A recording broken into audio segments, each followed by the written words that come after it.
What's good, you guys? You know who it is, man. This your boy, Mr. Relentless Lex, and I'm back like I never left this mother. Yes, Sirski. Hello, somebody.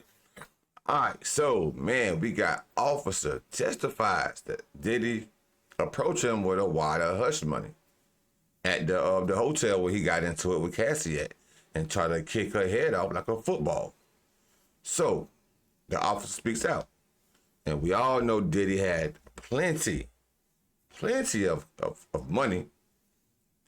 He probably had his own account just for hush money, bro. That's what they call it, hush money. He probably had an account just to pay people off for hushing up. I wouldn't doubt it. But we're gonna get straight into it. Spicy. The prosecution and their first witness in Sean Diddy Combs' sex trafficking trial is underway. On the stand is Los Angeles police officer Israel Flores. He was working security at the Intercontinental Hotel back in 2016 when Combs was seen on video assaulting his then-girlfriend Cassie Ventura in a hallway in the hotel. Flores testified he received a call that day saying there was, quote, a woman in distress on the 6th floor. He says he stepped out of the elevator, and that's when he saw Sean Combs and the woman in the elevator lobby. Flores testified he recognized the man in the lobby as Combs, so he's identified Sean Diddy Combs here, and that he found Combs to have a devilish stare. That is the quote that he used to describe that. He then identified Combs in the courtroom. That's what it is, demonic. Reva Martin is with us now. She's an attorney and legal affairs commentator. We're also joined by Lisa Bonner. And I do want to note, Reva, some other things have happened, which is important here. Flores, now Officer Flores, at the time he was sort of second in command of security at the hotel, but he says that Combs actually approached him in the hotel room with a wad of cash that he interpreted to be a bribe. Flores took it to mean, quote, don't tell nobody, he said on the stand. What do these details tell you as you're learning them? Flores is a good dude. He could have had took the money and would have never heard his side of the story today. Shout out to the guy, Israel Flores, for not taking the money. Well, Brianna, very troubling testimony for the defense. This witness is an excellent witness for the prosecution, laying the foundation for that explosive videotape that the judge has ruled will be admitted into evidence during this trial. We've heard a lot about that videotape, the defense saying that what we've seen so far is not the complete video, and that the video in what they call undoctored form is going to tell a different story. One thing to note, Brianna, the defense, a part of their strategy is to paint this as the domestic violence situation, that yes, Sean Diddy Combs was violent, yes, he used violence on this video, but that this was all a part of a domestic violence incident involving him and a long-term girlfriend. They're trying to downplay any suggestion that this is sex trafficking, coercion, or violence used to commit sex acts as have been charged in the indictment. But I'm not certain that defense is going to work, because when you look at the totality of the evidence that the prosecution has mounted, it is very disturbing. Very disturbing. And from when I seen that video and she's trying to get away, it looks like she maybe didn't want to participate in the freak offs. That's what it looked like. To me, that's what I'm thinking, bro. It looked like she was like, nah, I do not feel like this mess right now.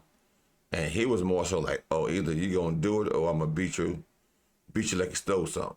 That's what it looked like. So she was trying to escape a freak off. And he was like, nah, you about to freak off because I'm in the mood for it. Lisa, I want to ask you about some of the other things that have come from Flores' testimony. Notably, he said that as he was escorting Combs and Cassie back to their room, he heard Combs tell her, you're not going to leave. And that plays into the idea that she was there essentially against her will.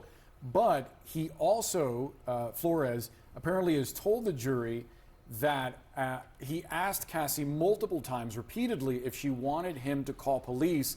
And he said that she simply wanted to leave the premises. Apparently, when he did, he says that she left with a black eye, so marks on her face, but refusing to call the police. I wonder what you make of that. Well, good afternoon, Boris and Brianna. That is a very disturbing statement, and also very common amongst victims of domestic violence. They are often terrified of their abusers and the repercussions that could come after reporting something as serious as her being dragged by her hair. The more violence that you are witnessing, the more repercussions in the repercussions might be. So this is a very disturbing statement, but it also tracks very much with what we have heard from several of the victims and several of the witnesses throughout, that he is a very powerful man, that he is one who believed in retribution. And for her to be involved in a decades-long relationship with her, that proves that she understood and knew that if she did report that, there would be serious repercussions to come, not only from Combs, but also from others in his inner circle. And that goes to the heart of the RICO case, which we are going to see unfold very truthfully, I'm assuming, from Cassie and the federal government's case. And Lisa, we're just getting all these details. Now, mind you, she was there when the nigga told her he was gonna blow up Kid Cudi's car, bro, and he blew it up. So I'm pretty sure Cassie was like, man, I don't know what to do. I just want to just leave, bro. From now Officer Israel Flores about what happened after Cassie Ventura left. He said after that he went back to Combs's room with another guard, so another security guard, to reiterate the hotel policy. He said Combs stepped into the hall, that he closed the hotel room door behind him, and at one point Combs grabbed the other security guard's phone and accused him of recording the conversation, that Flores pinned Combs to the wall and told him to let go of the phone.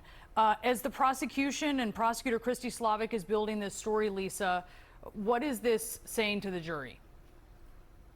This is again saying that he is a very powerful man with a very bad temper, one who used violence to coerce people into bending to his will. And this tracks with the entire prosecution's narrative, that he was violent towards his victims, that he used abuse, he used false imprisonment. And they have not only the fact of these testimonies, but you're going to see this repeatedly throughout, not only through testimony, but through tapes, through other eyewitness testimony. So I believe that they are trying to establish a pattern of not only abuse, but violence in order to get people to bend to his will. Thanks. We got an update a moment ago that Flores apparently sent an incident report at 3 p.m. that day describing the entire interaction with Combs and Cassie from start to finish. I imagine, Ariva, that the prosecution is going to use that to try to corroborate some of the statements that he's making. I do wonder how you think the defense is going to approach some of this testimony. I think they're going to hone in on Cassie's statements that she did not want to call the police, because a big part of the defense's strategy here is to prove that this was a consensual relationship and that what was on that videotape was merely a dispute, even though it was a violent dispute between two consenting adults over infidelity. We're going to hear a lot about what was on a telephone that Sean Diddy Combs has and that had at the time, and that Cassie Ventura was trying to take the telephone, and that there was a battle of sorts or a fight of sorts over this phone.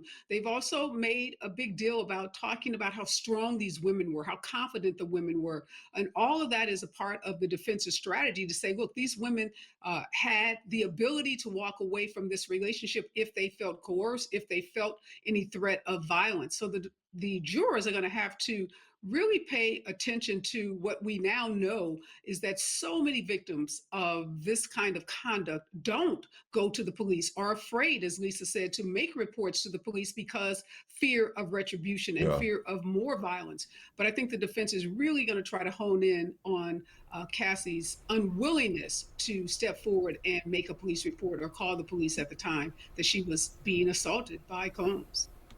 That's facts. She should have called the police. They really gonna stick to that script.